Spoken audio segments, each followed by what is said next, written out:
My name is Shazrin, and today I will talk about the additional theory of bending stress and strain.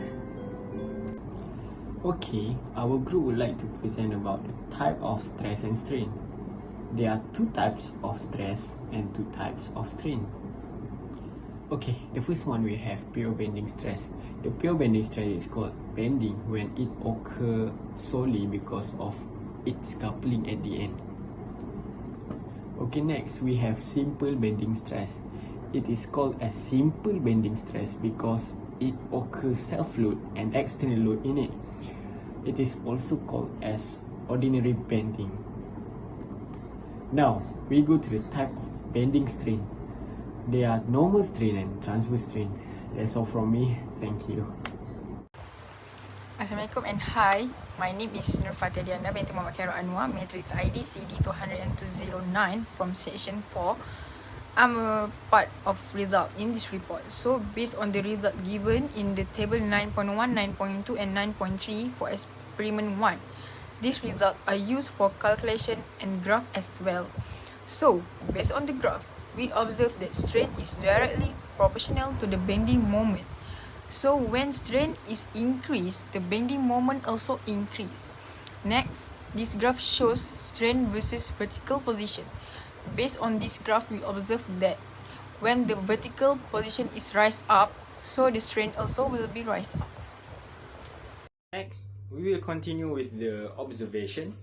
So for the observation, okay, firstly, the observation is we get that the strain value of each of the strain gauge will decrease when we add the value of the load.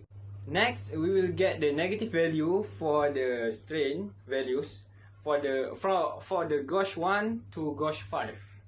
While for the gauge 6 to until gauge 9, we will get the positive value. The bending will increasing when the strain are increasing. While for the bending moment, the value will increase when the load increase. So that's all for the observation. Continue with my friend.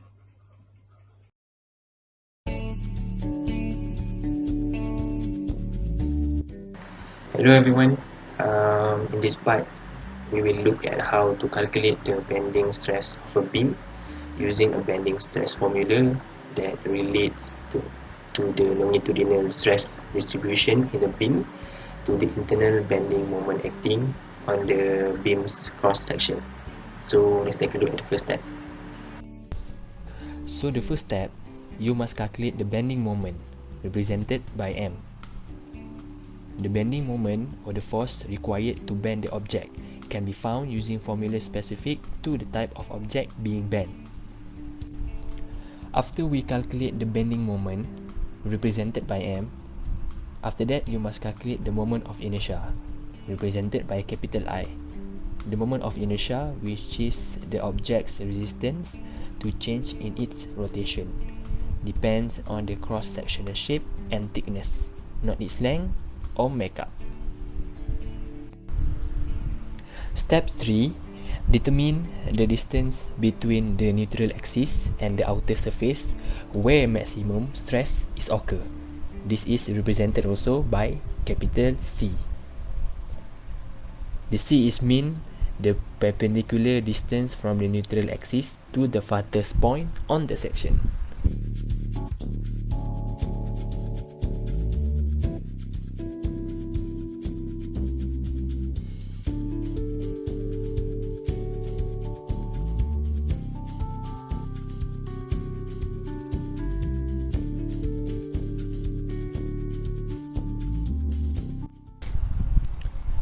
The final step is you must calculate the maximum surface stress or MSS using the following equation. MSS, which is maximum surface stress, equal by M moment multiplied by C and over by I inertia. The last thing to worry about is whether the stress is causing compression or tension of the sections. If the beam is sagging like a U shape, then the top of the section are in compression which is negative stress, while the bottom of the section in tension will become the positive stress. So if the beam is sagging like an upside down, the U shape, then it is the other way around. The bottom sections are in compression and the top section are in the tension. So that's the steps on how you calculate the bending stress of a beam section. That's all. Thank you. Hi, Assalamualaikum. My name is Nur Fatelia binti Muhammad Khairul Anwar. Matric ID CD200-09 from section 1. Today I would like to present about bending stress in a beam, which I'm a part of discussion in this report. Alright. A. What is the relationship between the bending moment and the strain at the various positions?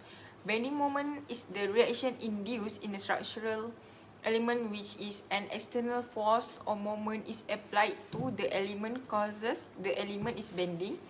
Strain is the ratio between the deformation and the original line.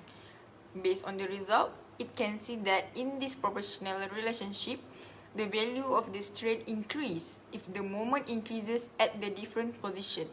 Second one, what do you notice about the strain gauge reading and opposite side of the section? Should they be identical? If the readings are not identical, give two reasons why.